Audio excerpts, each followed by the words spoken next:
All I ever wanted to be was a stand-up comedian.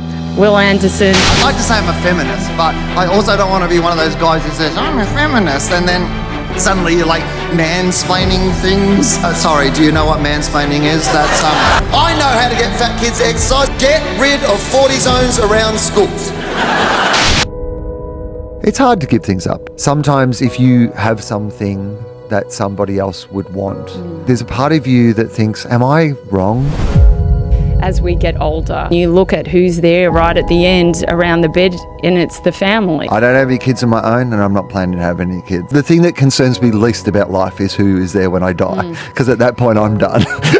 It's you and the nurse. Yeah. I quote something that my mum said quite a lot. You should love your children enough that they did not want to leave home until they finished their education, but not love them so much that they wanted to stay at home once they could go and fend for themselves. I was interviewing this poet. He said to me, spirituality isn't walking over water or turning water into wine. It's believing there's something rather than nothing. There's a lot of comedians out there who have quite a dark side. My life is what my life was before the show, good, bad or indifferent. If I was still writing that every night in the way that I wrote it early in my career, I think the darkness would have overwhelmed me. When you were younger, you got diagnosed with osteoarthritis, and in 2012 you said the doctors said you wouldn't be able to walk or stand. Wil Anderson, you know, it's funny, obviously I've interviewed a lot of people, as you have, and you feel a certain way before you interview someone, and I was driving here thinking to myself, I'm genuinely really excited to interview you.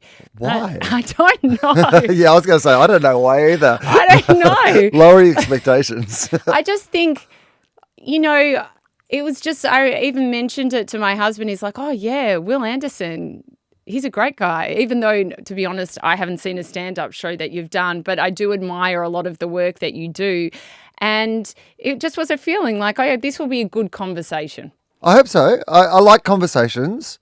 I think that, you know, most of my podcasts, I have a whole bunch of podcasts, and they're mostly because I like to talk about things. Yeah. And often when I am talking about something, I like to talk about it in a way that is not phoned in or dialed in. You know, if we run into each other at a party, firstly, that is rare because I'm not really a party guy, but if we were at something, yeah, the small chat gets out of the way very quickly and suddenly we're talking about something quite big almost immediately. I think there's great value in conversation, and I joke sometimes, I'm like, well, why are we not recording this? This is a great, if we're going to put all the effort into making this a good conversation, if we're going to try to think about the world and the universe or at least just each other as human beings to try to work out what each other's needs are or how we're going to connect or what it is that we have in common or that excites both of us, then I do think there is great value to conversation. Yeah, exactly. And that's why I think I was excited to have you on, because I realised that as well. And I wonder for you, you grew up on a dairy farm, and I've interviewed like so many comedians. I was thinking of how many, I reckon nearly 15 probably on this podcast. A lot do come from the country. And have you realised that before? That a lot of the background of comedians is country. I wonder why that is.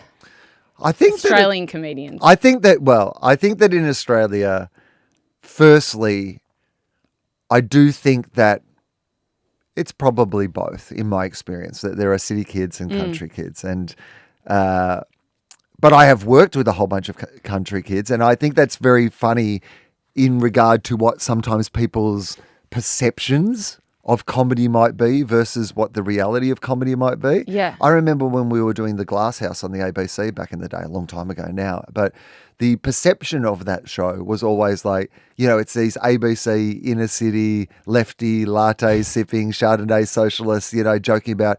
And yet on that show, the three regulars who were on that show were myself, who grew up on, you know, Anderson's Road on a dairy farm, you know, in Denison, 250 people. You had Dave Hughes, who's from Warrnambool, like not exactly the big smoke. And then you've got Corinne Grant, who's from Corryong, which is another town of like, you know, a couple of thousand people, you know, tiny little community. So the three of us were all country kids who come from very different parts of country Victoria, who'd all come together to be making this show together. So I often think that there is a perception of comedy as being this very inner city thing. We associate, comedy with the Melbourne International Comedy Festival or whatever it might be. But the truth of it is that particularly in the olden days of Melbourne and the Melbourne International Comedy Festival, it was where comedy would gather, but it would come from everywhere. You look at the best comedians in Australia at the moment, and so many of them, if you look at people like Mel Buttle or, Sam Campbell or,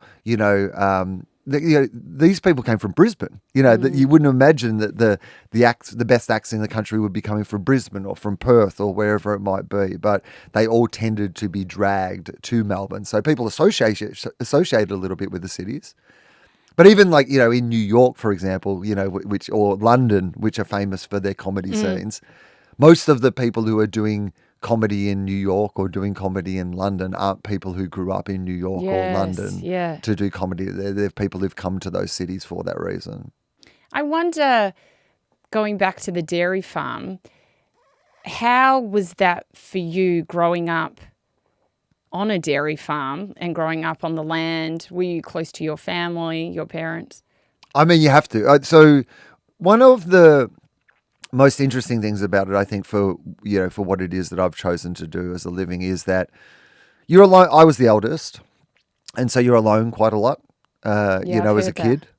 And if you're a farm kid in particular, because obviously both of your parents, both of my parents are farmers. It wasn't like my dad is a farmer and my mum does something else.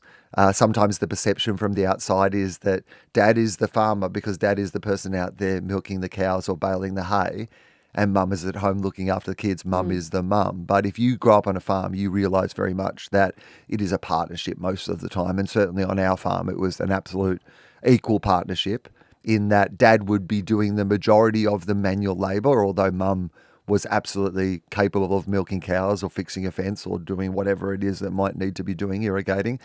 But all the kind of responsibilities of running that small business, the paperwork, the banking, the taxes, the receipts, the budgeting, whatever else it might be that you need to be able to do to run a farm, they were my mother's responsibility. So between the two of them, they ran a farm together. And the thing about growing up on a farm is that you don't realize this, obviously, when you're a kid. You just know what you know. You don't realize that your experience is so different to other people's, and you often look with envy at what other people's experiences are rather than looking with pride or recognition or acceptance or appreciation or whatever it might be at your own individual circumstances. But in reflecting upon that as an adult, one of the great things about it is you realize you get to see your parents at work. Their place of work was also where I lived. That's so and so interesting. often as a kid, you are just in the corner of their work.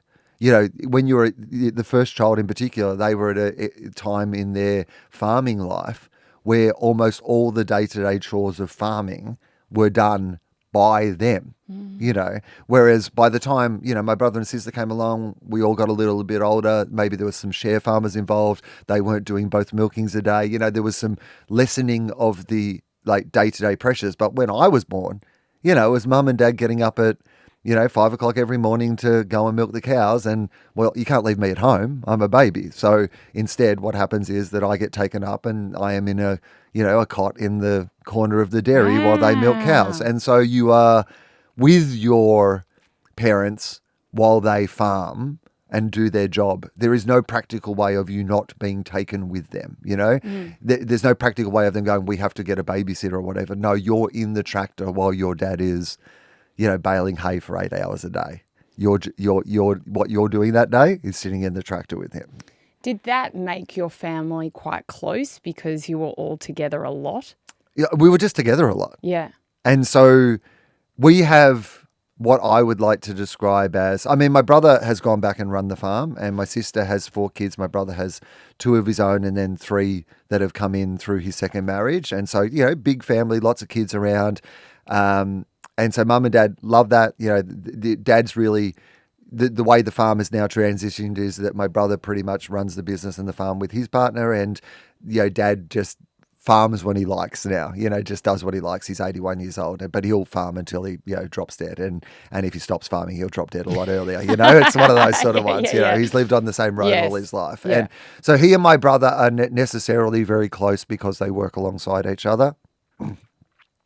My sister and my mother are very close. They've, mother and daughter just bonded throughout life. And also she's got 4 kids, and mum was someone who's always loved the city, going to a show or being at dad's. That's not for dad. Dad really is a country guy, gets nervous in the city, gets what I now recognize as an adult as being social anxiety in the city. But as a kid, what we understood was if we wanted to go out to a show or something, Dad would stay in the hotel, and we just thought he didn't want to go to the show. I recognize as I get older that he grew up on a road he was born on, and going to the big city was often very overwhelming for him, not in a way that he probably would have put in that language, but in a way that's how it manifested itself. And but mum loves that. And mum, to this day, I went and saw a musical with mum and the grandkids and just a few weeks ago. And so she's loved having my sister in the city of Melbourne, being able to travel up from the farm. It's 2.5 hours, and she'll come down and babysit for the grandkids or take them to things, or, be able to sort of access that part of her life that she's interested in, going to see a show or eat in the city or whatever it might be, through that family. So they're all closer in a way that the reason I use that context is that I'm not close to my parents in that way. We talk every couple of weeks, but it could be a month. We could easily go a month without talking to each other. It's not that sort of, I must call my mum and dad on a Sunday night, but I have an ease of relationship with them that is, it wants for nothing. We have found a place where we're both comfortable with the level of relationship that we have. I've moved recently to be closer to them because obviously I'm aware that they're getting older, and I had a life change situation in which I was like, I'm looking for a new place to live. What other factors that might influence my choice around where it is that I would live? And I was interested that family was quite a big one in my decision-making process. When I was looking down, I was going, it would be nice to, I've been away from where my mum and dad and my brother and sister have been for 25 years now. And there was a real part of me that was calling myself back to just being able to access those relationships more easily. And so, are we a close family?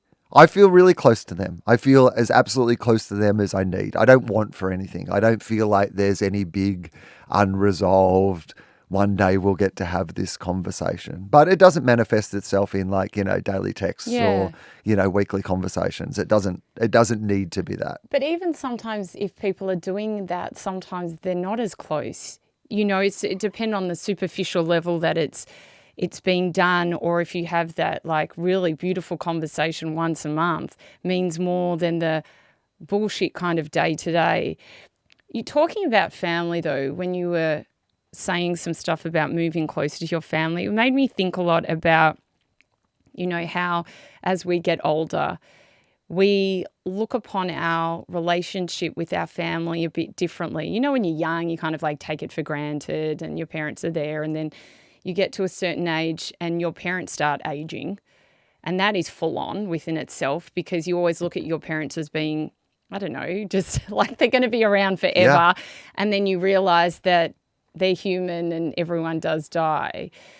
And you see people dying in your life, and you look at who's there right at the end around the bed, and it's the family. Usually it's not that many of the friends. It really is the family. Who is there when you take your last breath, and who do you want to be there?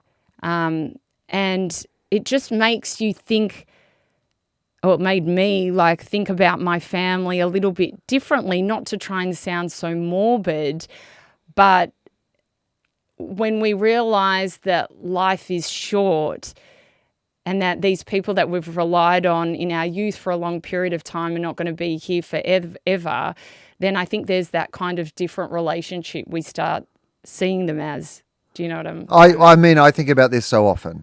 Firstly, I'm 51 years old now. I'm the age that my dad was when I finished university. Yeah. I don't have any kids of my own, and I'm not planning to have any kids. And so that frames your life in a different way also, because when you think about that idea of, who will be at your deathbed, like often people are thinking that will be their children or their loved ones. That won't be for me. I'm not one of those people also who has ever worried about, like, I'm the thing that concerns me least about life is who is there when I die, because at that point I'm done. You know what I mean? It's you and the nurse. Yeah, I'm like, that's fine. We can keep this real private. Yeah. I'm like, turn it up. Let's finish this thing. No one else needs to be here. I've never been a funeral person. I don't care about legacy. Yeah. None of these things have ever been important to me. But the idea of understanding that I really like spending time with my parents, and I haven't got an opportunity to do much of it in the last sort of 25 years. And so what I've really have been interested in is firstly appreciating that, like, I've had people my age, close to me die. And the thing that this is a comedic way of putting it, but the thing that I realize is that once you're in your 50s, if you die, people think that's sad, right? They think it's sad. They go, oh, that's very sad. They shouldn't have died this early. But there's no coronial inquest. Yeah. At this age, people die. And the fact that I still have two alive parents, at this stage of my life, my dad is now the average life expectancy for a man in Australia. So statistically, you know that you are lucky to have, like, parents who are still alive at that point. So time is the one thing that you cannot get back. And you become more and more aware of the fact that you're like, I will miss this so much when I can't have it, and I don't want to take it for granted perhaps as much as I have. Then it becomes, what is the time that you want to spend with them? And that's where it gets more interesting, right? Because my dad and I will never have a conversation about the grand meaning of life or whatever. And I think both of us are fine with that. And I don't think it's what either of us need from each other. But what I have noticed is in the last sort of 5 years or 10 years, when he's telling me one of his long-winded, because my dad has lived in the same area all his life. So he knows everyone who's ever lived there. He knows everyone's connection to every single person who's ever lived there. From the minute I knew that it was possible not to be there anymore, wanted to leave, And so I don't have that connection point that he has with that area. And there was a long time when you're young, you define yourself in opposition to, you define yourself by what you're not until you work out what it is that you are, right? And that's why we associate really those big, firm emotions about, I hate this band, I hate that person, with being adolescent, because they are adolescent ways of us working out who we are by saying we hate this. We haven't quite worked out the confidence to say, I am this and I am proud of this and I am comfortable with who I am, but at least I can start to define myself a little in opposition to other things. And so one of my early definitions of who I was, I am not this kid from this farm, or I am not this person who wants to stay in. I don't want to live on the same road all my entire life. I want to be different to this. And I imagine that in some ways that probably felt like a rejection to my father, because if you're setting your life up in opposition to that, but I don't think he took it like that. And I don't feel like that's something that he carries with him, but it's certainly how I would define myself early on. Now, there would be a period of time in the early days where he would be telling me, he'd be like, oh, Gary Johnson's son, Neville, you played footy with him in under 13s that one time. Well, anyway, he's got a daughter and her grandma is like sick and like whatever. And I would get really frustrated with him, like not really frustrated, but I would get frustrated in that sense of, no, I don't know. And I don't know this person. And I didn't know the first one that you're talking about. And now I've really come to a peaceful place where I'm like, he just wants to be able to tell me what's going on. Yeah. Right? And there's no point in me saying, like, I don't know who this person or is. It doesn't matter. That's actually not the point. If I just keep saying, oh, yeah. Oh, is that the one from, oh, okay. And he'll tell his story and he'll get to like, and that's, you find that peace in going, oh, no, this is our little ritual and this is me paying attention to him. He wants to say something and I want to pay attention to him. And I want to show him that when he speaks, I am paying attention to him. And that is my act of love. I don't need to know who the people are. I don't need to care about who they actually are. I just need to care about letting him tell the story to me that he wants to tell to me. And I think that's a bit more of the difference in the way that you view the relationship. So I'm very lucky, and I feel incredibly privileged when it comes to my family, in that I feel supremely confident that they would always be there for me whenever I needed them, but that I don't feel like it is one of those things where you constantly have to be, tending to that in that way. That said, I quote something that my mum said quite a lot, and of course she doesn't mean this exactly, but I've loved it as a bit of a life philosophy that I've applied to things that are other than exactly what it was about, which was, she said, my attitude to parenting was always very simple, that you should love your children enough that they did not want to leave home until they finished their education, but not love them so much that they wanted to stay at home once they could go and fend for themselves. And I love that. Right? Like, it's a good, and I've so often applied that to that idea of, is your love being positive for, like that first part of that equation is love someone, protect them so that they can achieve what they need to achieve, but don't love them so much that it stops them from then going on to have their own life, right? That's basically what it boils down to, that your love extends to not keeping them for yourself, letting them out to the world. And I think my parents have lived that, in that they always wanted, there was no pressure. I'm the eldest child in the family. My dad's dad was a farmer. He's a farmer, grew up on Anderson's Road. Like, if you want to talk about Nepo babies in show business, the biggest Nepo babies are in farming, because the only person who ever takes over a farm is the child of the farmer, right? Like, it's not a thing that people get into very often, right? But there was never any pressure from my family for that to be me. And even in my brother's case, he went off, he was a builder, he did his own thing. Dad would check in, because I think there was much more of a connection point that maybe he would go back on the farm at some point. But again, even with him, it was only ever, how are you feeling about it? Never a, we'd need you or want you or whatever to do this. So there was no pressure in that regard. You mentioned before that you know that you're not going to have kids. Why did you decide to make that decision? I didn't decide, is the actual answer. So I was in a very long-term relationship with somebody where, for a bunch of reasons, kids weren't on the table. I was one of those people always who, I think that my attitude has always very much been that, like, I think that I would be quite a good dad, but I never had that real, this is something I definitely have to do with my life. And I recognize that because of my job, that it would always be one of those jobs where, because I'm away a lot, right? So the idea of, it would be very flippant for me to impose on somebody who is a partner to you to say, we should have kids, when you know that you're going to be the person who would be stepping away and leaving that to, one person a lot. And so that's always been something I've been very aware of. Mum and Dad had the nieces and nephews, and my brother and sister both did good jobs in that regard. So there was no family pressure either. And so I reckon there was a period of time for a whole bunch of years where, if it had presented itself in my life, I would have happily accepted it and said, okay, yeah, cool, this is now what it is, and absolutely would have been happy doing that. But the one thing I did know is that I didn't want to be an old dad. If I were going to be a dad, I wanted to be a dad at an age where I could do things with my kids, and not a slight on anyone who chooses a different thing or has it thrust upon them. But I just know for me that wasn't what I desired. And so I'm now at an age. I don't need to be starting a whole big new project at this age. And I mean, good on you, because I sometimes see people who have so many kids, and I think, to your point, either they're not really there, and so it's like the other kids are bringing up the younger kids. And I mean, really, as a child, you don't want to be bringing up, your younger brother. But I think for so much of human civilization, what you're describing there was the norm. Yeah, people had big families. Yeah. And the reason that they had big families is, firstly, just a very practical reason, that a lot of kids died, or that people would die. So the statistically, there was an encouragement to keep having a bunch of children.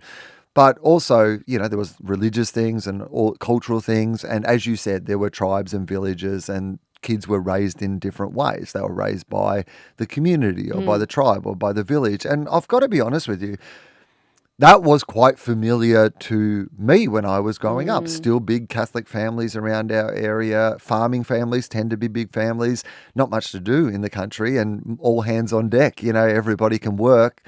Often, people would birth their own little workforces to run the family farm. Yes. So it wasn't actually that unusual for kids. And kids were left, and I don't mean this in some sort of, the good old days when you could blah, blah, blah. But once you are of an age where you can look after yourself, and particularly in that period of time in between when you're old enough to look after yourself but not yet old enough to be put to work properly. Yeah. There is a window of you just being expected to find things to do by yourself or with your brother and sister or with your friends of a similar age for an entire day, every day. Like mum and dad are going to work. You guys go and play in the hay shed or, play a game of cricket for 8 hours or do whatever it is that there was a real expectation of you will, be left to your own devices to invent something to be doing with your time. Yeah. I do think though, when you see sometimes, and it works for some people, but when I see, the 10-year-old making lunch for the little kid or, just those tasks where I think let them be kids. Yeah, I let the kids be kids. Yeah, not let them be the babysitter because the parents kind of haven't thought about the fact that maybe they're away a lot or the things that have made you decide not to have kids. Yeah. They haven't thought about that. So then it's like the siblings' job to look after the younger kids. I kind of always think I don't know, that's so kind. I think it's toughest. I mean, I've got one of my really good friends, Charlie, who I do my podcast with. He's one of 9. Wow. Well, he's 9 of 9, I believe. And so he was definitely a kid raised by some of the other kids. And I think there is a different relationship that he has with his siblings than perhaps I have with my siblings in that we were all kids together. Yeah. Whereas some of his siblings seemed more like, adults, aunties and uncles more than they were brothers and sisters because they were involved in sort of the helping raise him. So I do, I mean, but the other thing is, I think that for so much of human history, the way that we are currently viewing how it is, what the family unit looks like. I mean, there's a lot more, single child families, for example, or, we're living in smaller places or bigger places. It depends really from city to city, from country to country. There's still a lot of this is very cultural. The one thing that I've really thought about a lot when you become an adult, and I've seen all my friends have kids and I've seen my brother and sister raise kids, is all I know is that it seems very hard. Do you have kids? Yes, Yeah. too. It seems very hard to me. Yeah. And I feel like you have to put a lot of time and effort into each one. And I hesitate to ever, as somebody who doesn't have kids, offer any external advice to people who do have kids, because all I ever see is that I reckon it's pretty hard. And I think if you can get through it, the best that you can get through it, I applaud everybody who gives it a go. I think that the thing that we don't reckon with, I guess, is we think about having kids in this sense of personal choice and what it is that we're doing, but we often don't really think about what is the purpose of having kids or if there is some purpose to have kids. And I don't know if that's the right or wrong way to think about something. I don't know because when I think it's great that I don't have a kid because I'm not being selfish. I've thought about my lifestyle. I've thought about how a child might impact that. I think about how my lifestyle might impact a child being away. Now, I can frame that as being a selfless decision, but somebody could as easily frame that as being a selfish decision. Come on, you're someone who's got a reasonable level of intelligence, social mobility, security, you've got a good job. You're a perfect person who should be having a child and raising someone. And, yes, you be away a lot, but actually you're at home all the time when you're not away. You could be a very active, stay-at-home dad, you could be a good partner to somebody who, worked a job who, there's all sorts of ways that you could reframe that or think about that differently. have so many individual conversations about parenthood. We so rarely have a broader conversation about parenthood that isn't, Peter Costello saying, please have one for the country. And now that we live in a world where population is such a compelling issue when it comes to the amount of resources that we have on the planet. I mean, population not as compelling as the fact that the majority of the resources are in the hands of a small amount of people. Yeah. That is the bigger problem. But population being also, we don't have broad conversations about what is the meaning of having children at all in a modern context. And of course, big difference between obviously you and I sitting in a radio studio in one of the luckiest countries that you could possibly be born into in the world, as opposed to someone, living in a developing world and with no access to contraception and maybe anyway. I mean, very different circumstances. Absolutely, and a lot is based on religious beliefs or whatever it is where you first understand about bringing children into the world. I wonder, was your family, did they follow a certain religion or anything like that? So mum's Anglican. So my nana, my mum's mum, Reen, who died during COVID, not of COVID, but during COVID. Sadly, that was during that time that, so Irene Patterson was her name, and she was 94, I think, when she died. And she had lived, my mum had lived within a block of her mum, probably for 95%, 96% of her entire life. So Nan had lived on literally the same, block as us for all our life, and my pa had died when I was a teenager. And so she had been by herself in that house. It's the house my brother now lives in. She moved to the granny flat when my brother moved it. It's so really close, big member of the community, active in the local church in a town of 1,200 people, where being active in the church is very much what people associate with the good bits of those sort of churches, caring for people in the community, going visiting people, making sure that someone come out and garden with her when she got older but still wanted to do her gardening, drive her in on the weekends so they could have their cups of tea and eat their sponge cake and have their community and but she believed in God for sure. And so we would go to church, I reckon until I was 13, 14, 15. It eased off during those years, but there was definitely a point between, say, age 8 and 12 where it would have been, I would have said every weekend. Maybe I'm misremembering, but a lot. It wasn't just Christmas and Easter. It eased back to Christmas and Easter, but at the start, it was important to our nan in particular that we were, Dad, his parents are Catholics, and are no longer with us, but they were Catholics, and all the other kids in the family kind of kept with the religion, or at least in some part, sent their kids to Catholic school, etc.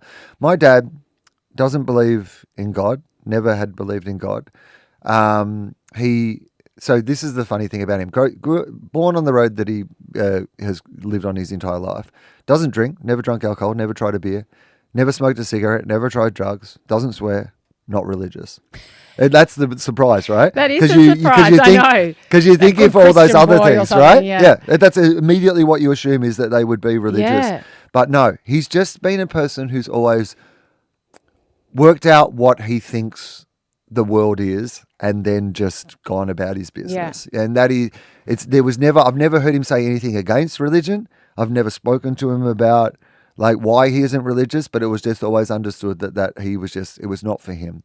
It's funny, my granddad on my dad's side, Jim, so he was a mad Collingwood supporter, AFL Collingwood supporter, and at Christmas, all the grandkids, and there was 30 of us, we would have to line up in a row and we would have to tell him that we, barrack for Collingwood or love Collingwood, and then he'd hand us $5. That would be the Christmas present, but there was a row of us. And I remember my dad's the only person in the family who didn't barrack for Collingwood. And and I was like, why don't you barrack for Collingwood? He goes, I just wanted to choose my own team. I think you should be able to choose your own team. And I said, can I choose my own team? And he says, you're allowed to choose your own team. And I said, do I have to choose your team? He goes, no, you can choose whatever team you want. I barrack for the Bulldogs, a completely different team. Again, And I said, do I have to tell Grandpa or can I still have the $5? He goes, you just tell Grandpa you're married for Collingwood and get your $5. You know, Dad. But he was always, it's funny, isn't it? Because he was never one of those people who sat you down and said, you can make your own choices. But he was definitely one of those people who just by making his own choices and then not making a fuss about why he had made those choices, just be comfortable in. So we would go with Mum. I think Mum's still probably, I'd be interested to see exactly what Mum's belief around God is. I think Mum might still believe there's a God, but she certainly hasn't sort of, she's not going to church or anything. And I don't think any of the kids, it's like, I don't think religion is stuck with any of the kids. But I was pretty, around the period between sort of 8 and 12, I was very interested in church. I reflect upon it a lot. Some of it's really simple stuff, which is there was literally, a man at the front of a group of people, talking to them about, parables in the week and telling stories and entertaining them. And there was singing and it was like, so it's like, it's close to a show that you're going to get to see every week. He's dressed head to toe in black. I mean, a lot of my look is really just from church in the early days. But also I do think there was a sense of, I'm curious about, what is the world about? Like I have a podcast where I ask people about, basically what they think life is about. What is the world about? It's always been something that has been of interest to me is what is the reason for us to be here? If we are an accident in the corner of the universe, like, that caused by evolution and some, asteroids and sparks and whatever, like being in the right place at the right time, if that is true, if that is what I believe, which is probably as close to what I would imagine, that's what smarter people than me seem to think is the case.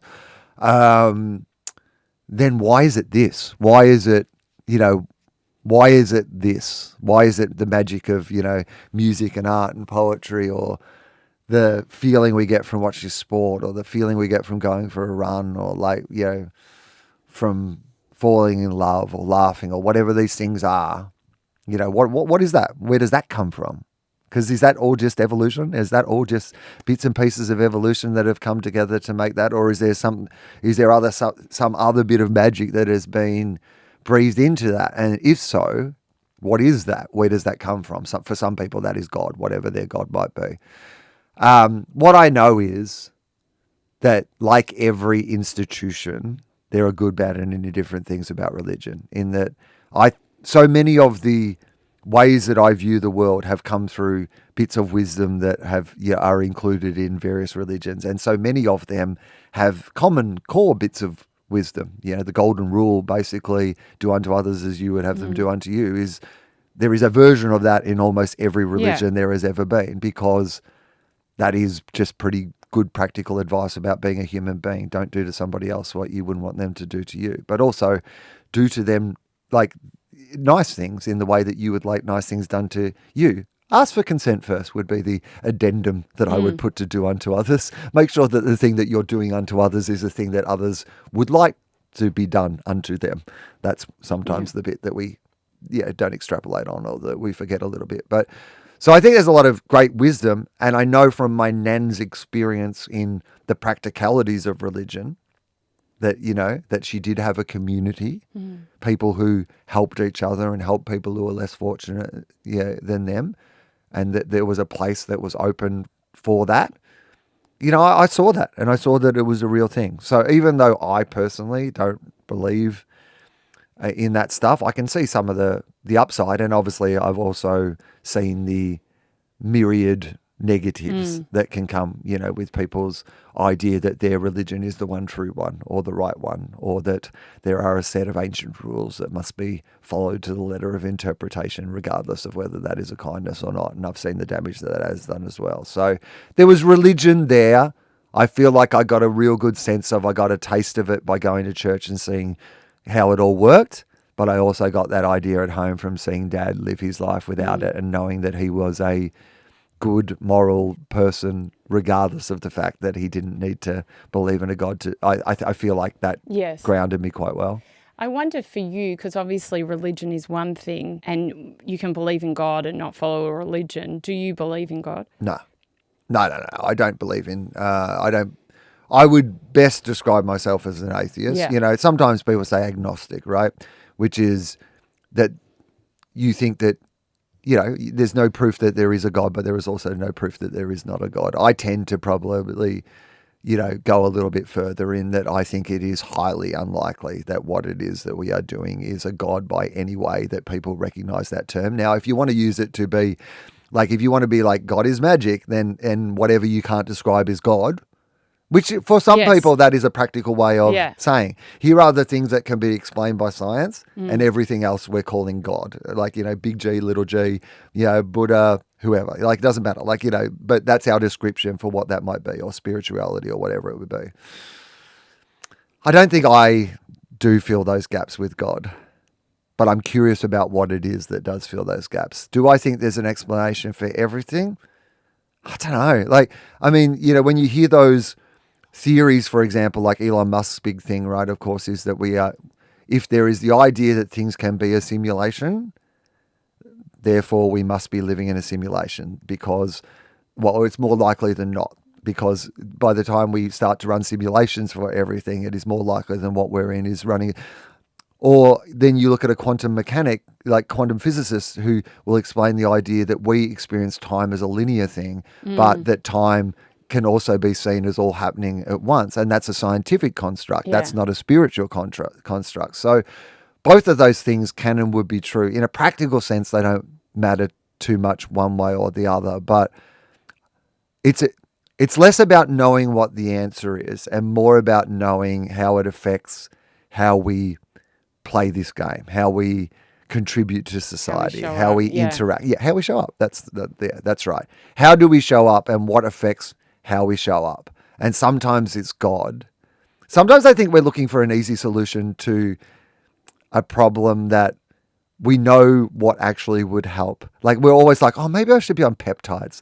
I think, I'm 50 now, maybe I should be on peptides. Or maybe you should just not eat gelato every day. Yeah. Like, that might be a start, right? Like, let's not go to this other thing before dealing with am I grumpy today because I'm having an existential crisis about there being no God in the universe, or did I just not get enough sleep last night? Yeah. Because sometimes it's that one. What's my Yes. input here? It's interesting because you're obviously a very deep and philosophical person. I mean, Philosophy is the name of your podcast. I'm curious. I don't know if I'm deep, and I wouldn't even think that I am necessarily, but I am curious. Yeah. I think you are, but that's just my personal opinion. Like, even just going on this conversation, because you're curious, but you're not light on, right? And, I think that's beautiful. That's exactly who I am. I mean, I am that sort of person. I am a very spiritual person. I do believe in God as well. It was put so beautifully to me on one of my podcast episodes one day. I was interviewing this poet, and he said to me, spirituality isn't walking over water or turning water into wine. It's believing there's something rather than nothing. And I thought to myself, that's me. And that makes me happy. And a lot of what I do in my life is kind of based around that.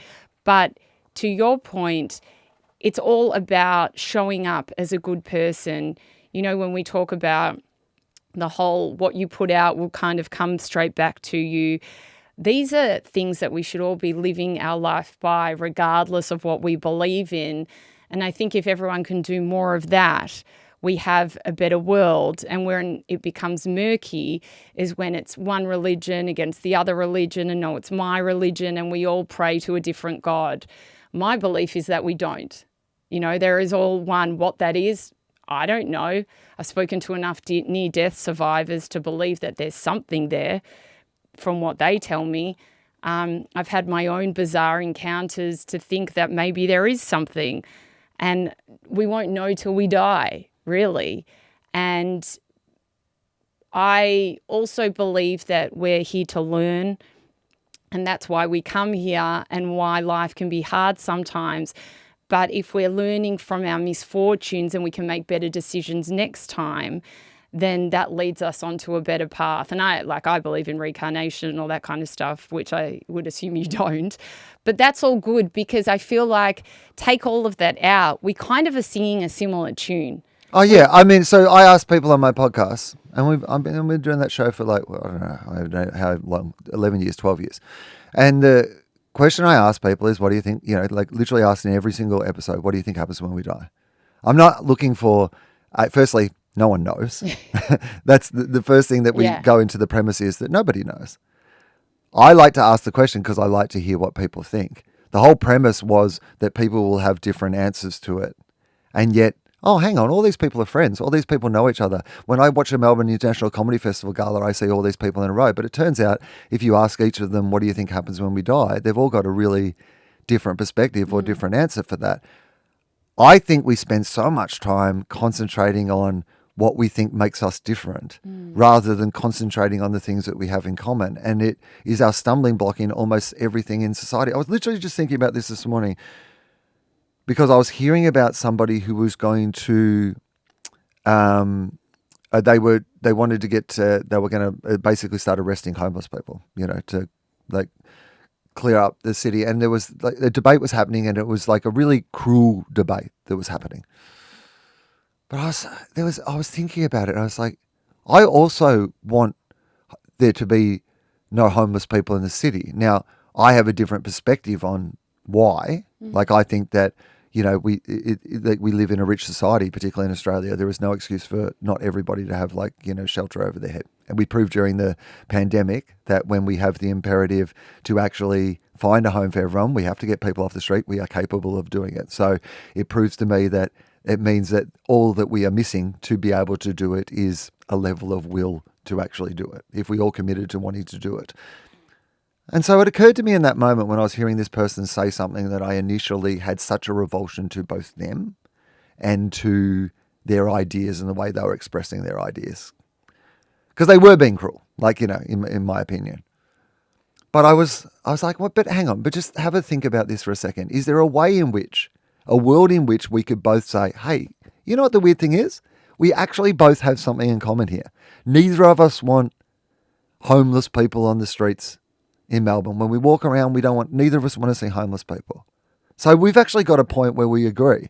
Now, we disagree very vehemently about what we're going to do about this. You're going to arrest them and put them in jail. I want us to like find places for them to be homed or like housed or whatever it might be. Like, you know, but we kind of actually do agree on the central tenet, which is, you know, whereas I think there used to be a time in Australian politics where we would say, the governments would say, oh, you know, this is our kind of the government's attitude to immigration is we should have this many people a year. And then you would have a debate over which way you would do that, right? And you go, okay, we choose them or that. But there would be a kind of consensus on that we all want education to be better. We all want everyone to be able to access a hospital. Now, this side's going to tell you how they think we can get everybody to access a hospital better. And now this side's going to give you their idea about how we can get everyone to access. But we were all kind of working on this idea that we were all working towards the same goal. We might just have different ideas about how to reach that goal. Whereas now it feels to me that we can't even agree on the goal. And if you can't agree on the goal, that's when we get in a little bit of trouble. So sometimes I definitely try to look at things of, okay, well, we believe very different things about what happens after we die.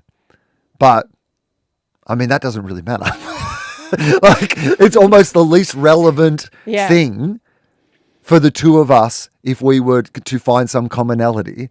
What happens after we die is, like, we could make a list of 1,000 things that are more important for us to find some sort of consensus or agreement or whatever it might be on than what happens after we die. The one thing that, like, do you know, it's not relevant.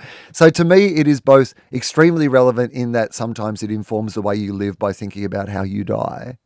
But we get so obsessed by these big picture things so often when the small picture thing is don't eat gelato every day. Have an apple today. You don't need peptides. You just need an apple. Because I'm thinking, you know, when Wil dies or when I die, it'll be like, I fucking told you so, Wil. It was my way. Or you'll be like, there's nothing. I told Sarah. I was going to say my worst case scenario though is that it is one of the more prescriptive religious ones, right? Because I have not lived I have not lived my life in a manner that has some of the other ones. They'd be like, yeah, we liked your vibe. I think you brought a good vibe in general, but some of those real strict ones, you know, they'd be like, oh no, I've broken many of those commandments. I'm sorry. Yeah, please God, let there be no hell.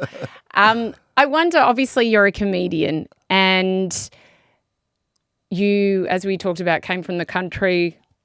When did you realise, I find this to be an interesting question, that this was something for you, that you were funny? Because there'd be a lot of people that would say, oh, I want to be a comedian, or I look at that comedian and think that looks good, but they're not funny people. I feel like a lot of humour is kind of inherent within the person, and then you work on it a bit to make it better. My friend Mark Howard does a show on Listener. It's called The Howie Games. Yeah. It's a very popular podcast, and I was doing an episode of that. He and I went to school together, and we've been friends for 40 years. And he said, I never would have expected you being a comedian. You know, it wasn't, you know, certainly wasn't. No, it wasn't the class clown at all. And I think so often in comedy, comedians aren't the class clown. They're the person who was watching the class clown going, how's that class clown doing that?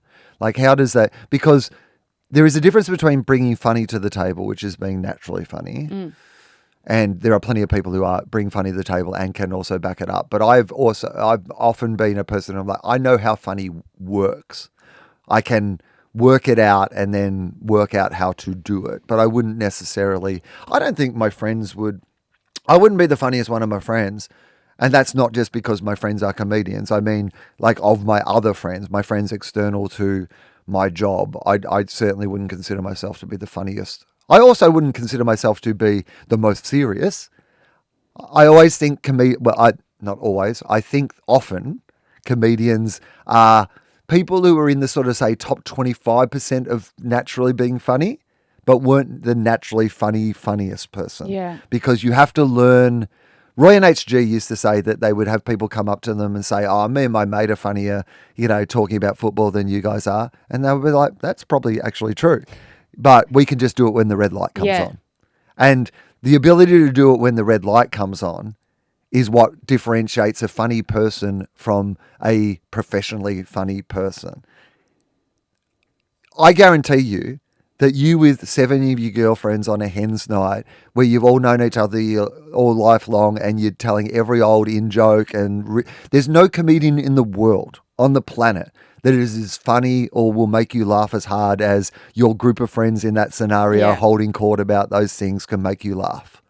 What a comedian can do is take a group of strangers and approximate you on your hen's night with your 8 girlfriends and make an audience feel like they're that and bring at its best, it has that ability of making everyone feel like we're all in on the same joke and constructing that environment. But it really is about the artifice of taking something that I think it's why people get so offended when they don't like or understand or like the comedy is not for them because everybody in a way thinks that they can be funny or have some skill for funny. So when then it is not done in a professional sense in a way that pleases them, I think people do have strong opinions about it.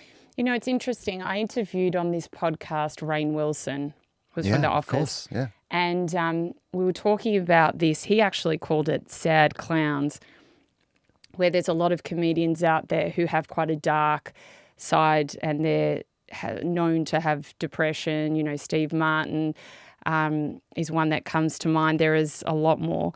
And that it's quite common for a comedian to be quite a dark person. I wonder, have you found that in you being friends with a lot of comedians or knowing them? So many ways to answer this question, and none of them are completely right. The first thing is that anyone who says anything, and I'm not saying Rainn said it in this regard, but yeah, like Jimmy Carr always says, you know, which one of your parents was sick? You know, he said every comedian has a sick parent. That's absolutely not true. But I understand the point of those sort of phrases, which is to provoke an idea, or it doesn't mean that exactly that. But what was your version of that? Or I'm trying to explain something through saying that. There is a darkness, firstly, yes, of course. Like, I mean, Robin Williams is another great example, but there is also that famous old joke. A man goes to the doctor and he says, "Doctor, I'm sad, I'm depressed." And the doctor says, "Well, here's what you need to do. The great clown Pagliacci is in town tonight. You know, he never fails to entertain people." And the patient says, "But doctor, I am Pagliacci."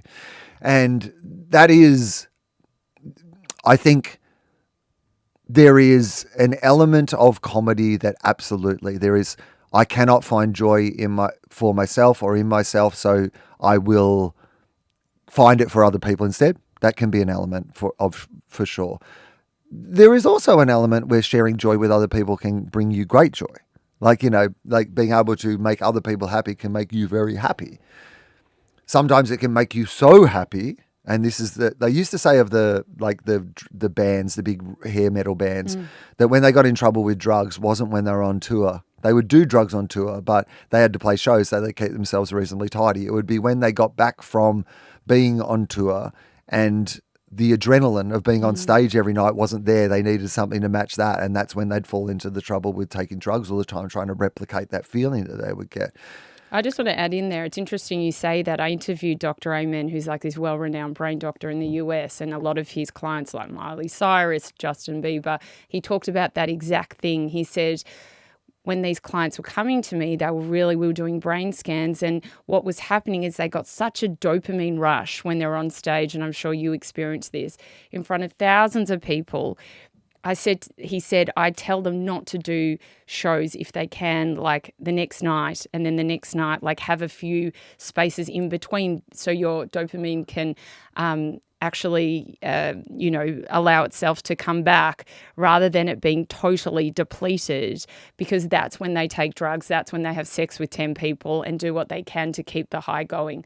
So that makes complete sense. Yeah, so I think that is part of it. So basically, if you are feeling so good, anyone who ever in the late 90s or early 2000s used to go to raves and, you know, pop an ecstasy pill would know that, like, you know, there was a term called Suicide Tuesday or Grumpy Tuesday, you know what I mean? Like, where people would go out on Saturday night and have the best time of their life, but on Tuesday would feel the most depressed they've ever felt because there would be a debt to be paid for the high that you felt. There would be a low that came with that would be, you know, that doesn't just apply to drugs. Like, if you are feeling so artificially high based on being a performer or having a connection with people, then of course, then ordinary life you can have the opposite as well. You're going to have that. So I found in my career, because absolutely, and even what you're saying, that idea of like, then you'd have a show, you'd go out all night because you couldn't sleep. You're like, oh, I might as well not go home anyway because I won't be able to sleep for hours. Or even the other way, even if it hadn't gone well, you'd wear how badly it had gone you'd carry that with you, and that'd be, and yes, indulge in all sorts of, like, you know, going out all night, like sleeping with people you shouldn't sleep with, whatever it might be, you know, like those sort of behaviors that were partly being young. Partly that's just exactly, been young, right? Like, I mean, you know, like this is not some, you know, the dark demons exposed sort of thing, but partly you also look back at going, oh, some of this was clearly me regulating those levels of dopamine, etc., that I wasn't aware that I needed to have a method of regulating.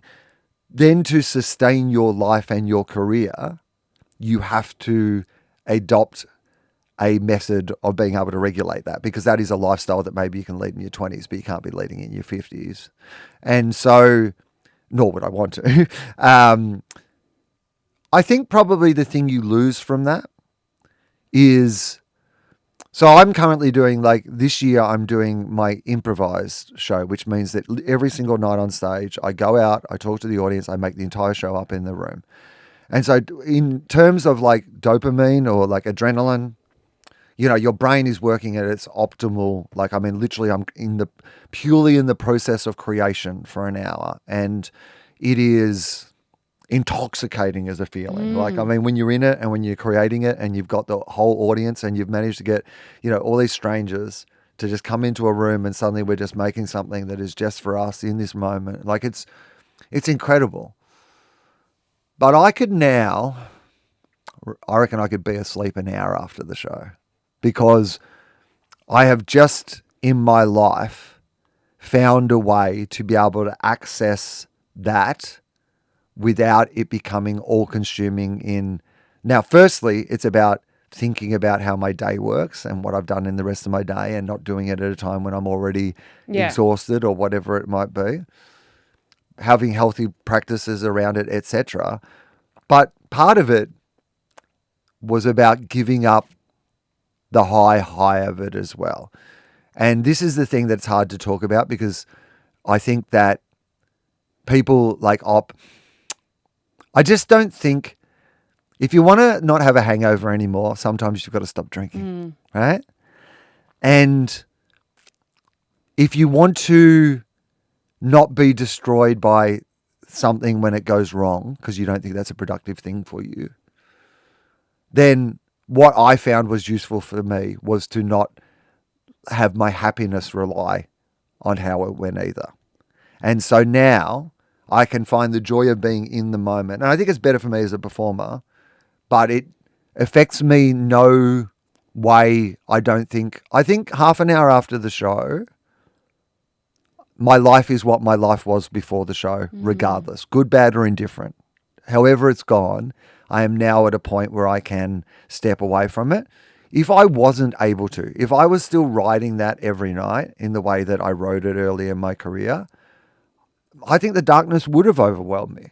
Like, I think that there is something about the idea of you going and taking this resource. I've been reading these, they're literally pitched it 15 to 30-year-old women dragon sex books. Oh, yeah. That this new trend in, fantasy books. But one of the characters draws his energy from the earth itself. But it turns you evil, essentially. The more energy you draw from the earth, the more it kind of destroys you as your soul. And sometimes I think that if you're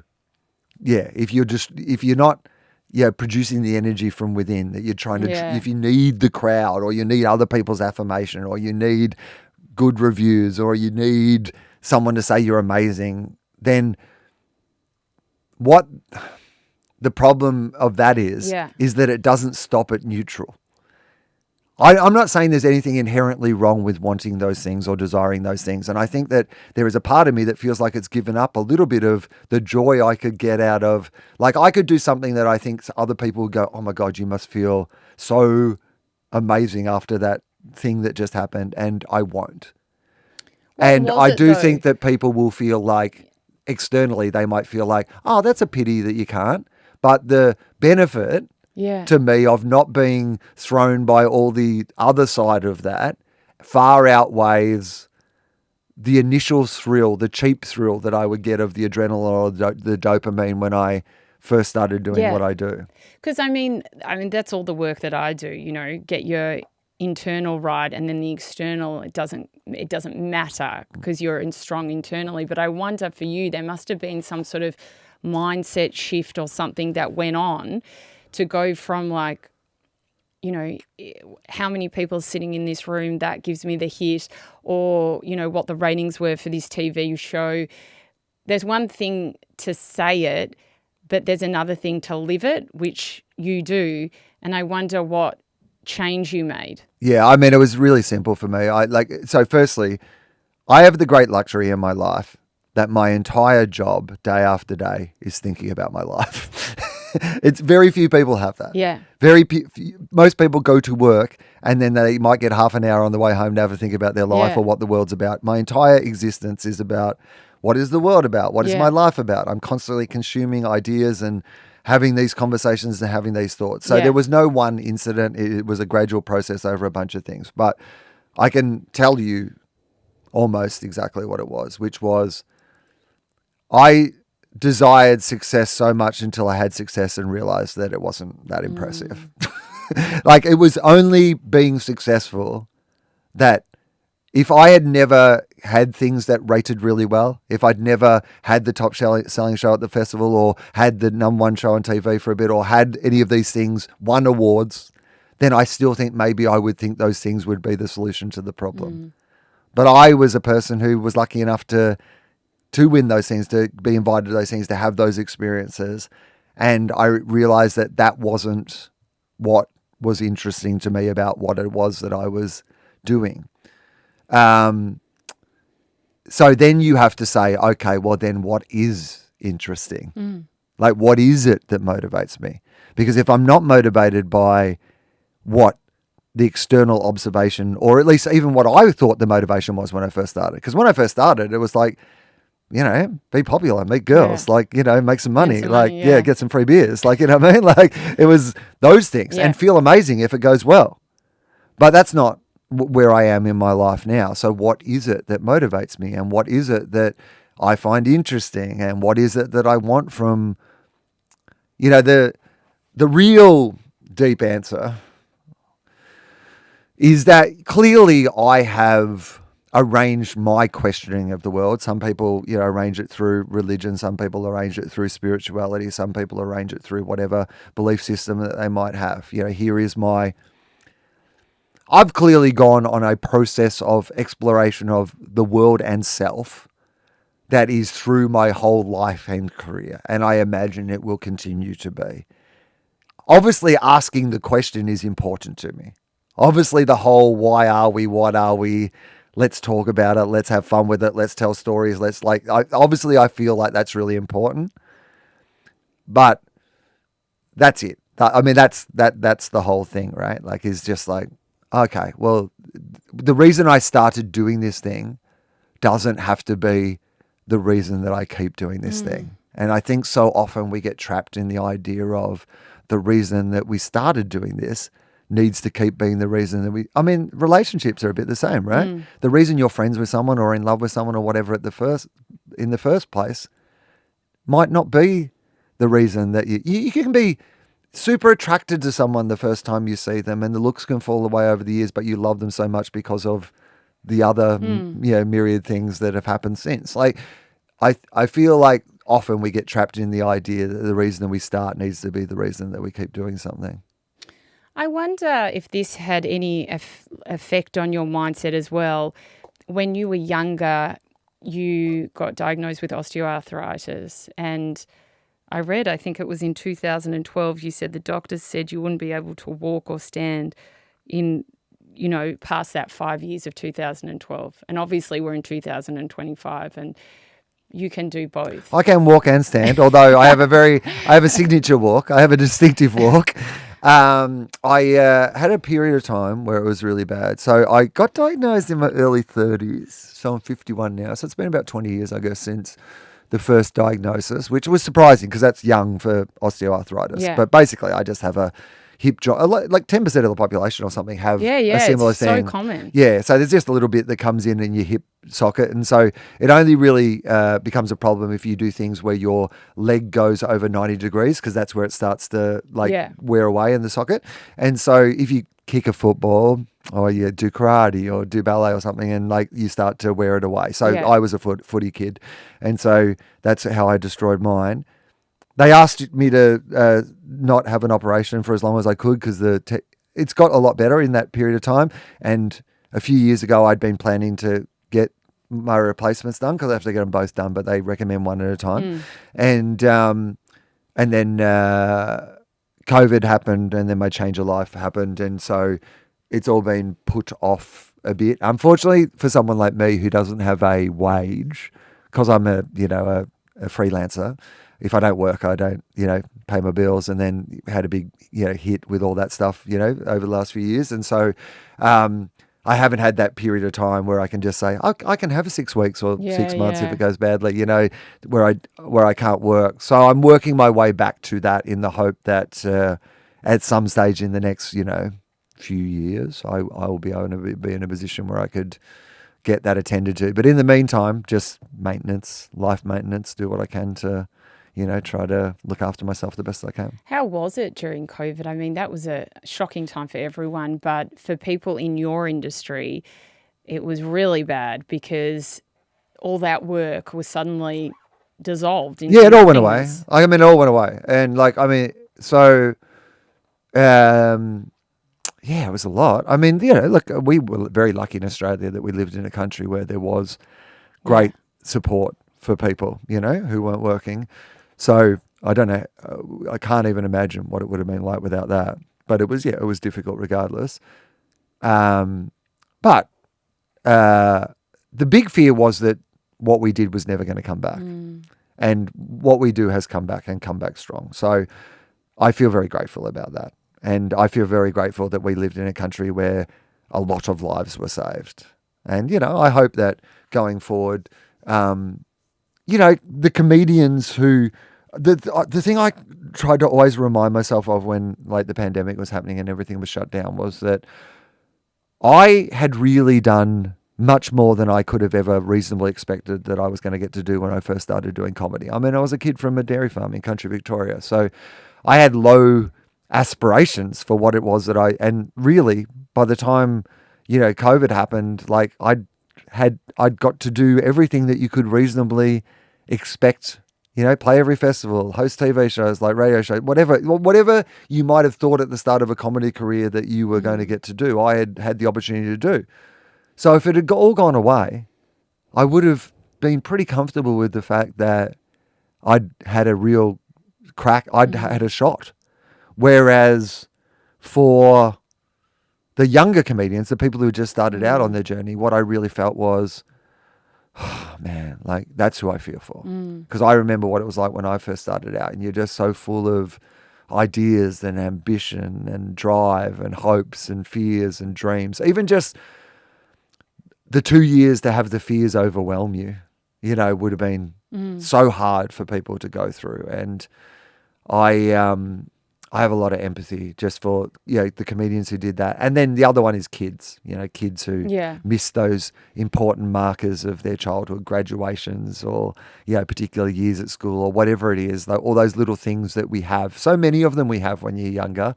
You're a teenager, you're 16, you can do this, you're 18, you can do this. At 21, we do this. The celebrations become fewer and further between as we get older because we're more fully grown and fully developed, and it doesn't matter so much. But early on, there are so many significant markers in your life, that deb ball, that graduation, that schoolies, that whatever they are. There's a reason these things exist to mark those periods of time. And there were so many people who missed out on those. So I really do think that, like, it's with comedy, it's been nice to see it come back so strongly. And, my empathy is for those that it hurt so much.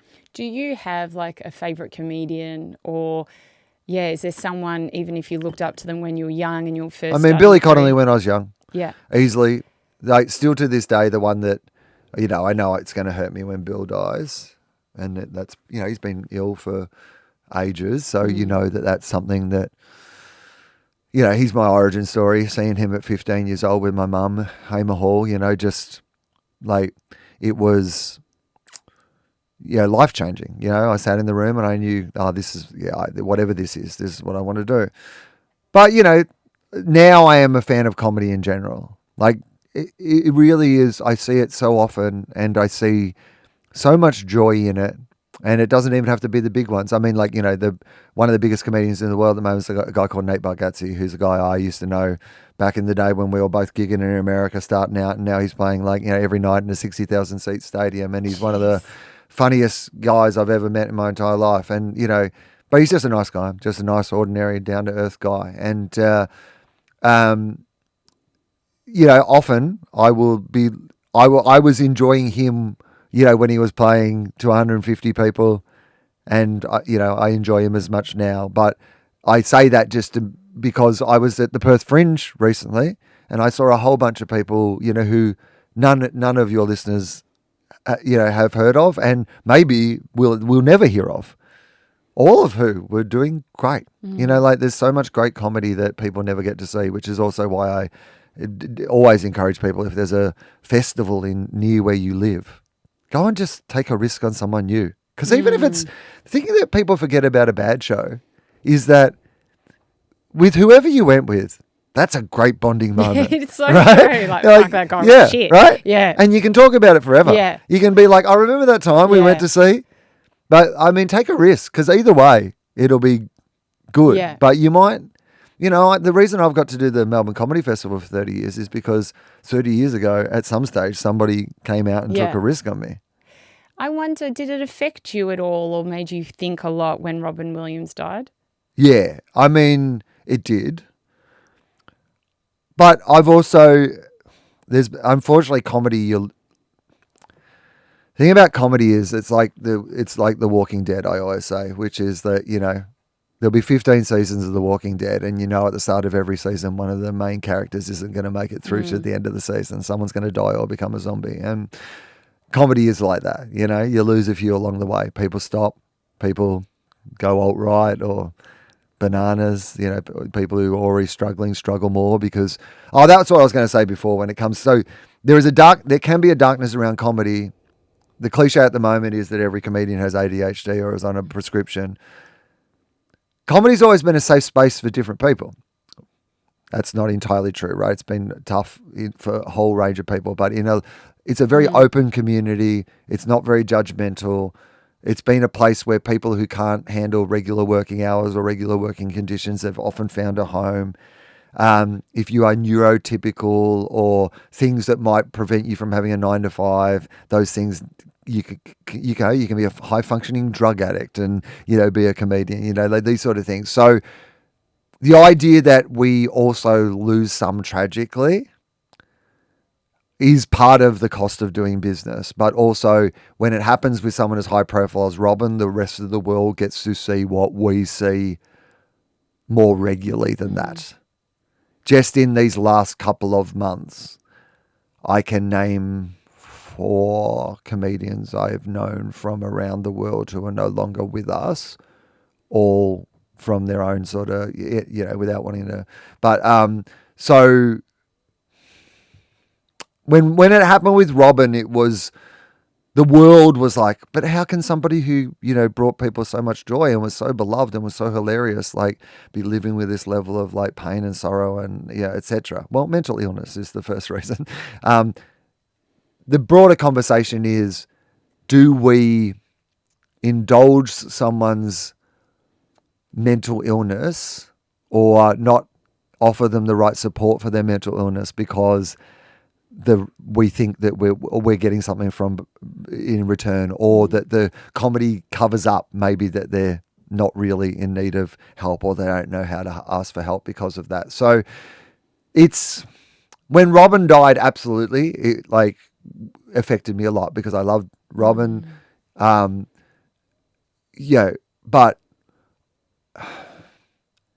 it was more just an emblem, a bigger emblem to everybody else of something that we in comedy have experienced our entire time of being in comedy. And we always could tell you about the people we're worried about, probably. With Robin, it was interesting because I've interviewed Zach, his son, and he had Lewy body dementia and got misdiagnosed and placed on the wrong medication, which, I mean, I think he got misdiagnosed with maybe Parkinson's or something. I'm not quite sure. I have to revisit the conversation. But, so this hardcore medication he was on, which wasn't even the right medication, and then the idea that he had been a certain persona all his life and, he had this shocking disease. And yes, he ended up taking his own life, but there was like so much to it as well that I think it shocked everyone because we thought he's the funniest person. He looks like such a great guy, which I heard that he was. And how could someone do that? I suppose when you know the ins and outs of what he was suffering, then you kind of are like, oh my Lord, like that is full on, right? And being placed on the wrong medication, which can do things to your mind and so forth. But, regardless, it's obviously extremely sad. But also it's very public. And when you go through, when you are struggling publicly and then suddenly, I just have a level of compassion for people who, we treat people who are in the public eye, particularly in these modern day times, with such little disregard. And, we tend to have this attitude of, well, they signed up for this. And I'm not sure that they did sign up for how we treat it now, like it's an absolute blood sport. And when somebody's doing something ridiculous or whatever, then absolutely there is a part of me that is like, okay, of course, yes, that's fine, whatever. But so often we just revel in somebody else's misfortune or bad moments in a way that I think is firstly not healthy for the person we're directing it at, but also I don't think is necessarily healthy for us to enjoy it as much as we're enjoying it. And I think that one of the things that the internet has been both really great at, but then has become like, you know, an architect of its own destruction, was that people initially there was a real social justice. We can get a movement together. We can change things. But it very quickly became, we can hunt as a mob, you know, we can bring someone down. And the people were getting real joy from being on the side of the mob rather than necessarily believing in the cause or whatever it might be. Just the idea of tearing it down. Now, what is that? Like, that's where it becomes curious, right? Because you're like, is that just because people feel so frustrated and they don't feel heard and they need to tear someone down to what's their life like? What's their circumstance like? I think about this a lot when I was having a conversation about bullying today. And I was like, I wonder if anyone, I know that I was bullied by a physical bully at high school. I can still remember, you know, very exact moments. But I said, I wonder if anyone remembers me like verbally bullying them. I wonder if I was like, I don't think I was like a. Do you remember verbally bullying No, anyone? but what if I've just conveniently? Yeah. Because like I was a like wise cracker, like, you know, like, Yeah, you know, yeah. trying to be a Smart comedic ass. person, smart Yeah. ass, right? So you'd imagine. I know that even back then, I had got early on that it was always funny to go after high status things, after authority. So my gut instinct is there's probably a few teachers who might have felt a bit bullied, you know, that it was more institutions and higher ups rather than sort of, but I don't know. And that's very interesting to me to go, I wonder if there's someone out there who's like, well, actually my experience of you is very different to, you know, the way that you would see yourself. I wonder, what is the best advice or some of the best advice you've ever been given?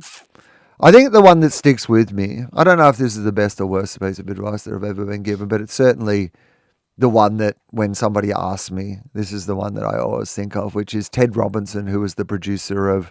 Ted Robinson was one of the guys who started Double J, but then he was the producer of Good News Week, a whole bunch of great Australian comedy shows. He did The Glass House. And so Ted said early on when I was hosting The Glass House, he said, the good thing to remember is that it's everybody's day at work. And he said, so in, you know, show business, entertainment, the hosts of the show and stuff are referred to as the talent. People have probably heard this before. It's ridiculous. But there used to be a very much a talent, you know, focused system in entertainment, which was like the talent, you know, where the focus of everybody, it's got to keep the talent happy, right? And Ted was just saying that there will be a lot of people who have been told and who probably will even behave in a way that everything is about you, and in a way that there is a reality to that. Yeah. They need me to be able to host this show the best I can. So therefore, you know, someone is going to get me a coffee when I need a coffee, or yeah. someone is going to, like, you know, whatever it is that, like, those things are practical realities. You are going to have writers who you need the right jokes or whatever it might be. However, it's everyone's day at work. That's what he said. So it's everyone's day at work. And he said, just remember, every day, it's everyone's day at work. And how when they go home to their partner and they talk about how their day at work was, you have a chance to affect that one way or the other. They will say it's a good day or a bad day, and part of that will have to do with what your interaction with that person was. It's everyone's day at work. The wardrobe might not be right for you, that outfit, but it's the wardrobe person's day at work. So how you resolve that situation will be how they think about how their day at work was. And I think about that external to work as a good piece of advice, that it's everybody's day at work. And so, you know, me coming in here and doing this with you today is not just about what I bring to the table but what do you get out of this? Was this a good day at work for you? Like, this is your show. Was this a good episode of your show based on, you know, what I contributed to the show?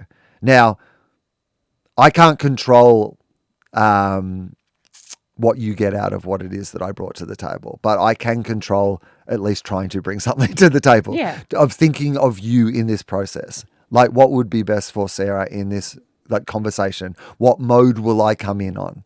Will I come in and be super comedic and try to just be funny and be self-serving in the way that I just like answer every question in a way that puts me in my best light and, like is a PR exercise for me and I better plug my show a few times and mention everything that I'm doing? Yeah. Or will I think more about what Sarah might want from this conversation, which might be more about let's really truly try to explore some of the things that are being brought to the table. So it can be as simple as that. It's funny, I was at a gig the other night after my show. I had got a ticket to the Laneway Festival. I was only going to get to see Charlie XCX, who was the headliner.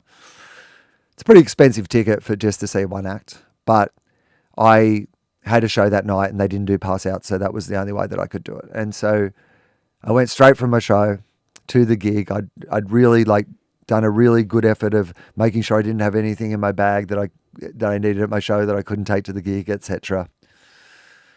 And I got to the gate and I showed the lady on the gate my ticket and she goes, "Do you have any ID?" ID? Yeah. And I was like, "I don't have any ID." And I didn't even think about the fact that I would need ID. I mean, I'm 51 years old. I don't think anyone's suggesting that I'm underage. And she just said, "Well, it's the terms and conditions that everyone who comes in needs to have ID." And look, I think that probably in retrospect, she was probably being, a little unreasonable, probably. Overly cautious. Overly cautious, etc.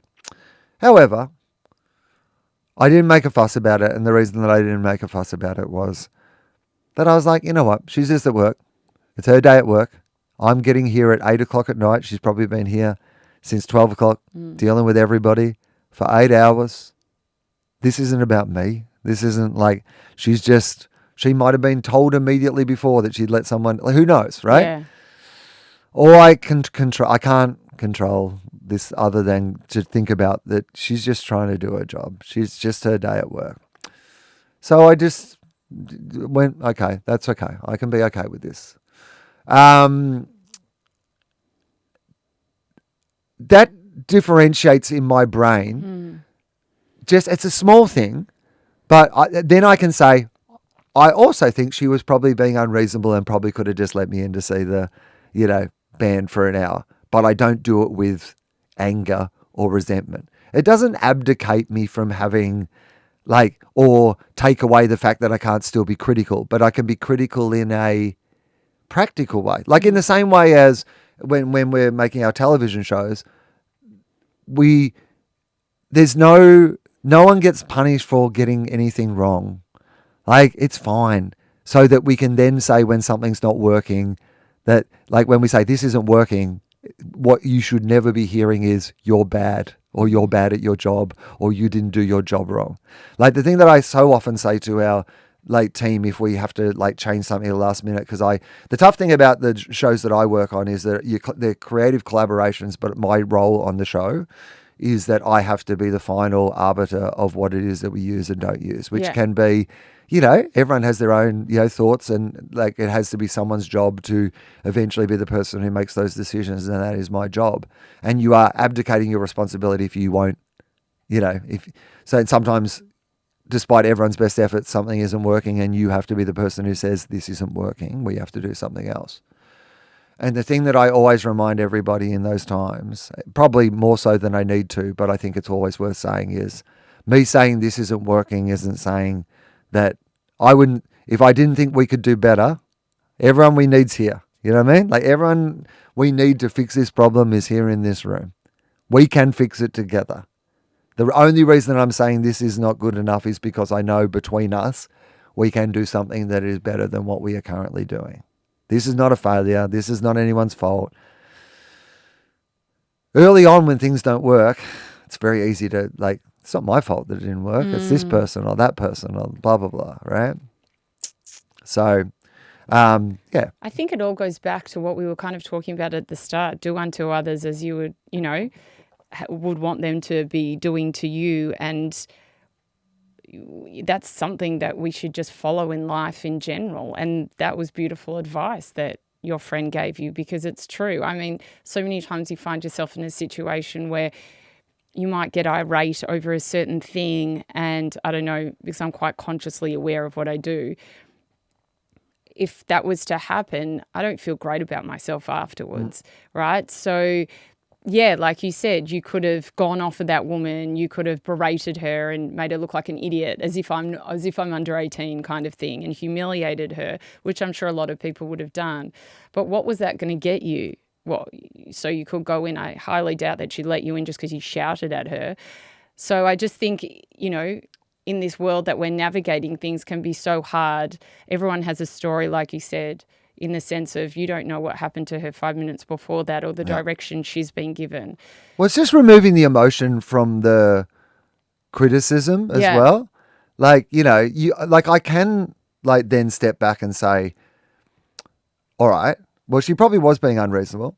There probably was another way you could deal with this situation, but you chose not to, and that's okay. Because rather than going, that bitch who like blah, blah, blah, like, you know, where it becomes an emotional thing. Yeah. It doesn't mean that you can't then still go, oh, yes, I was treated badly here, or I should have advocated more for myself. Or I remember, I did the TV show Taskmaster on Channel 10, and one of the most interesting things about that is that you do all the tasks, like 10 a day, you don't know what the next one's going to be, and quite often you will mess things up.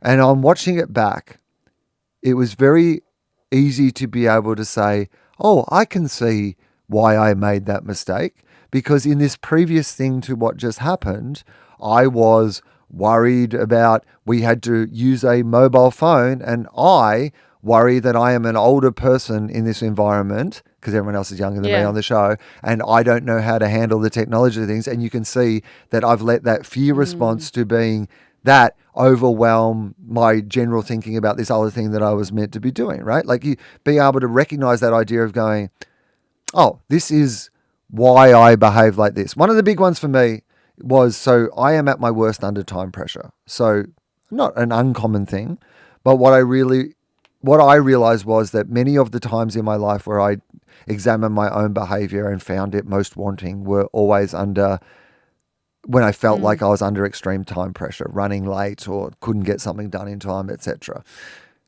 And I tried so many techniques to manage that, and the only one that worked was being on time. And when I say being on time was leaving everywhere early. So I just rearranged my entire life so that I would get to things early. And I would then arrange my mindset so that firstly, I put in a reward for being early. So if I get to somewhere early, 20 minutes early or whatever, it's great. I can get a coffee. I can go for a little walk. I can get an ice cream, whatever it is that I'm going to do. Second is that it gives me that 20 minutes if something does go wrong. So then that pressure went off me. So I wouldn't panic if something went wrong. And if the something went wrong that was so much that I still didn't make it to the thing, I didn't feel stressed about that either, because I knew in my mind that I had allowed as much reasonable time as I could have possibly allowed. And then this thing that was happening was so far beyond any control that I couldn't. I had to adjust something practically so that I could adjust it emotionally and intellectually. I think the mistake I made initially was thinking that I could treat the symptom with the, you know, like adjust your emotions or adjust your intellectual with this, rather than going, no, I actually just have to adjust the way I think about time in general, identify this as being an issue, put in some things, and then I was able to intellectualize or my emotions around it. That's really interesting though, and an amazing technique. It's also so common. Like I feel stressed if I'm late. Yeah. I'm always early. I don't even mean to be early, and I'm early because it's just like kind of been ingrained in me. Like my parents are always on time, if not early. So I feel like if I look at the time, and even if I get there half an hour early, which I do a lot of the time, it's just something that, to your point, makes me feel so much better. So, you know, I think that's great. I wonder, what is something that you wish for yourself? All I ever wanted to be was a stand-up comedian. And then at age 25, I get Triple J breakfast. I moved to Sydney, you know. Then the Glass House happens, and then Triple M happens, and then Gruen happens, and then Question Everything happens, and then Gruen's been going 17 years, and then blah, blah, blah, blah, blah. And now I'm 51 years old, and I haven't been a full-time comedian since I was 24. So that's been the dream. The dream has been to go back to being a full-time comedian. My hope was that I would eventually just like get to a level at which it was impossible to do anything but stand-up comedy. I was so popular and so successful that like, you know, it was only stand-up. I don't think that that is how it's going to happen, unfortunately. But I would like it to happen regardless. And so that means probably that I have to give things up. And it's hard to give things up because so many people want things, and so hard to sometimes if you have something that somebody else would want, but it's not as useful for you anymore. Like there's a part of you that thinks, am I wrong? Yeah. Am I making a silly decision? Am I, you know, I was speaking to someone I really admire, and I was talking to them about the fact that I said I really would like to just finish with the TV and end up just going back and being a full-time stand-up. You know, while I still feel intellectually and physically capable of being able to actually do that. You know, I can't wait until I'm, you know, like there are some, you know, things that you want to do with your life that you can wait until you retire. Yeah, yeah. This is not one of those. Yeah. It needs to be done at an age and a level where I can still do it well. So soon. It needs to be done soon, which means that I need to make the decision. I can't wait for other people to make the decision on my behalf. And I was talking to this person who I admire very much about this, and he just said, "What are you thinking about?" He said, "Don't do that." He said, "Stay doing what you're doing." He said, like, what you're doing is like what everybody else wants. Like, don't, you know, like this is, you've got a great secure job. You've got like a really respected, like keep doing it. And I did wonder, I was like, I wonder if that is good advice. I wonder if because, you know, you never know, do you? Like, you never know if you're the best person to give yourself advice or whether other people are. I want to add to that because I had that exact same situation. I was Hamish and Andy's executive producer for 4 years of their podcast. And I remember when I got that job, I was like, I am the lucky, you know, for a producer, which I was at the time, this is like the creme de la creme of producing roles, right? 4 years. Absolutely loved that role like no other. I mean, I'm sure you obviously know the boys. You're all in comedy. They are the team thrives under them. They are so warm and welcoming and fucking hilarious. Yes. And you think to yourself, is this a job? But they got to a point where I started my podcast kind of a year into it, and that grew. And I was like, oh, I kind of want to write a book and do all these other things, but I can't do that whilst I'm working full-time for the boys. And I thought that exact thing that you thought. Shit, there's going to be 5 gazillion people lining up for this job. Am I an idiot to give this job up? I mean, it's a great salary. I'm having fun and laughing every single day. Most people wouldn't even call it a job, but there was something in me that was like, this is what I've always wanted to do, you know, put more time into the podcast, write a book, do shows, live shows, all this other stuff. And I thought I'm going to do it because I need to practice what I preach. And I would tell people they need to step into the unknown if they're following what they really want to do. And I did, and I cried. I came into them and said, I have to meet you. And I cried, and they're looking at me, and I'm like, I have to leave because, you know, I need to pursue my dreams. And Hamish is like, you know, pursuing a dream no one's ever been lost on that. Like, you'll end up doing, you know, well in that. And I'm so happy I did that. And I'm so happy I did it on a high, because I could have stayed there and then been resentful, and that maybe might have changed my personality working under them or whatever it is. It's like I let go, but I let go at a time where they loved me, I loved them, I was having a ball, and then took that leap of faith. Yeah, it's interesting to me because I understand all that intellectually, and then you look at, you know, some of the television shows and stuff that I've made where like literally you've had people work alongside you for 17 years and they've, you know, paid their mortgages and sent their kids to school, you know, by working on, you know, something that you were all making together. And there is a part of me that, I mean, I know that all those people would find other things to do with their time. But there is that responsibility to others as well, that when you're balancing that idea of self versus, you know, like Hamish and Andy, the podcast, will be able to go on without Yes, it, that's right? very true. They weren't like, oh, we need to shut down. Sarah's not the producer. And all right, guys. By the way, I would hope that for my Yeah. projects as well. I would love them to have life beyond my involvement in them. Like that would be my ideal scenario, to be honest.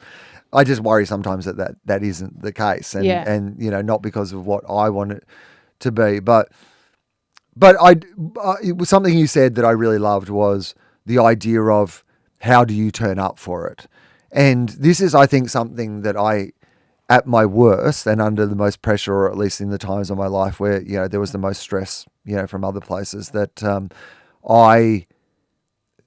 Particularly with Gruen, which is the one that I struggle with the most, because it has been 17 years. Jeez. I mean, that's, as my mum said, love it long enough that it stays at school, but don't love it so much that it stays around forever. And God, there is a bit of me years. that, I always thought it was going to be a year or 2 years. I never thought it was going to be 17.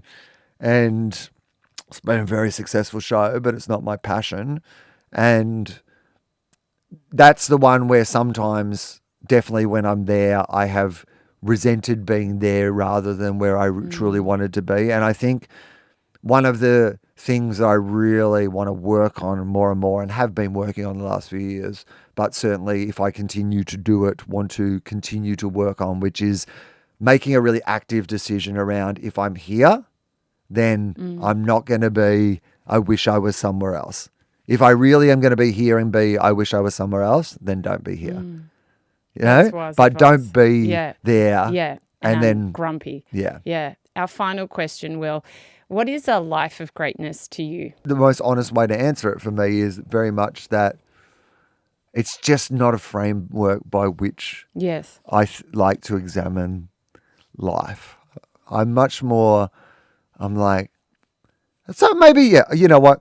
Who was it that said the unexamined life is not worth living? That's like Plato or Socrates or one of those. one of the big Yeah. thinkers, right? The Yeah. unexamined life is not worth living. So I think that probably is like an examined life would be, a life of greatness for me.